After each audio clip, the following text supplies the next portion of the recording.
Hussain Sagar boat ప్రమాదంలో మరణాల సంఖ్య 2కు చేరింది. హుస్సేన్ సాగర్ లో గల్లంతైన అజయ్ మృతదేహం లభ్యమైంది.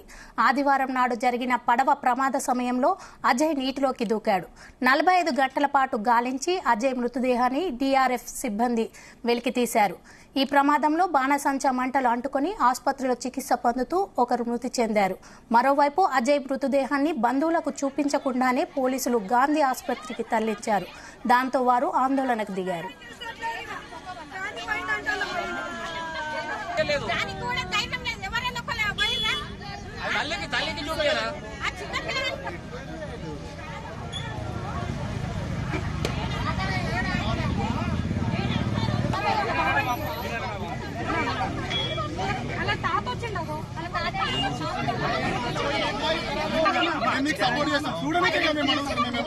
ఇక ఇదే అంశంపై మరిన్ని వివరాలు రవితేజ అందిస్తారు. రవితేజ, 2 రోజుల క్రితం జరిగినటువంటి ఈ బోట్ల దగ్నం కేసులో మిస్ అయినటువంటి 21 ఏళ్ల యువకుడు అజయ్ ని గత 2 రోజుల నుంచి తీవ్రంగా గాలింపు చర్యలు చేపడతా ఉన్నారు.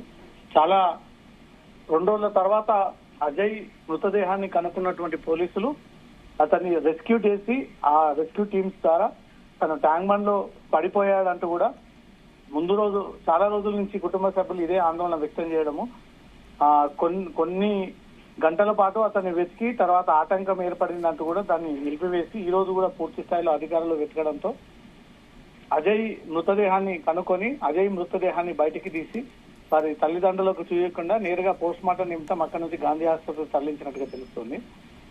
అటు కుటుంబ సభ్యులు మాత్రం మృతదేహానికి ఇప్పటి కూడా చూడనీయలేదు, తమ కొడుకు మృతదేహాన్ని చూడనీయకుండా తమని ఇబ్బంది పెడతా ఉన్నారంటూ మాత్రం కొంతమంది ఆందోళన వ్యక్తం చేసే ప్రయత్నం చేశారు. వాళ్ళందరినీ కూడా చెదరగొట్టి పోస్ట్ మార్టం పూర్తయిన తర్వాత ఆ మృతదేహాన్ని మీకు హ్యాండ్ ఓవర్ చేస్తామంటూ కూడా పోలీసులు పోస్ట్ మార్టం నిమిత్తం గాంధీకి తరలించినట్టుగా తెలుస్తుంది.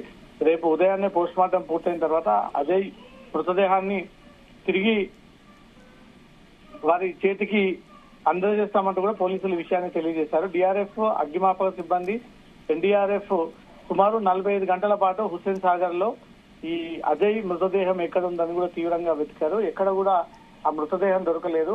ఈ ఇతనితో కలిసి నాచారం, కుషాయిగూడ, మల్కాజ్గిరి ప్రాంతానికి చెందినటువంటి వారందరూ కూడా 2 టీమ్స్ గా విడిపోయి ఇక్కడికి వచ్చి ఆ బోట్లలో వచ్చి ఆ మహాహారతి పూర్తయిన తర్వాత ఆ క్రమంలో జరిగినటువంటి పటాకుల పేలుడు సంభవించి ఆ నిప్పురవ్వలు బోట్ పైన పడడంతో అజయ్ వదిలేసి మిగతా వారందరూ కూడా సేఫ్ గా రీచ్ అవ్వడము. ఒక అతను విశాఖపట్నం చెందినటువంటి వ్యక్తి ఈ రోజు ఆసుపత్రిలో చికిత్స పొందుతూ తిరుపతి చనిపోగా ఇంతకు ముందే అజయ్ మృతదేహం దొరకడంతో అతన్ని అక్కడి నుంచి కూడా డెడ్ బాడీని పోలీసులు అంబులెన్స్ సహాయం ద్వారా గాంధీ ఆసుపత్రికి పోస్ట్ మార్టం నిమిత్తం తరలించడం జరిగింది. కుటుంబ సభ్యులు మాత్రం ఇది నిర్లక్ష్యం, అధికారులు చేపట్టినటువంటి దీంట్లో చనిపోవడం అధికారుల బాధ్యత వహించాలి, ప్రభుత్వం ఇప్పటి వరకు దీనిపైన స్పందించలేదు, తమ కొడుకుకు కారణం అధికార యంత్రాంగం అంటూ కూడా ఆందోళన వ్యక్తం చేస్తున్నటువంటి వారి తల్లిదండ్రులు కూడా చెదరగొట్టి గాంధీ ఆసుపత్రిలో పోస్ట్ మార్టం పూర్తయిన తర్వాత డెడ్ బాడీని హ్యాండ్ ఓవర్ చేస్తామంటూ కూడా పోలీసులు కుటుంబ సభ్యులకు తెలియజేసినట్టుగా చెప్తా ఉన్నారు. స్వప్న, థ్యాంక్ యూ రవితేజ.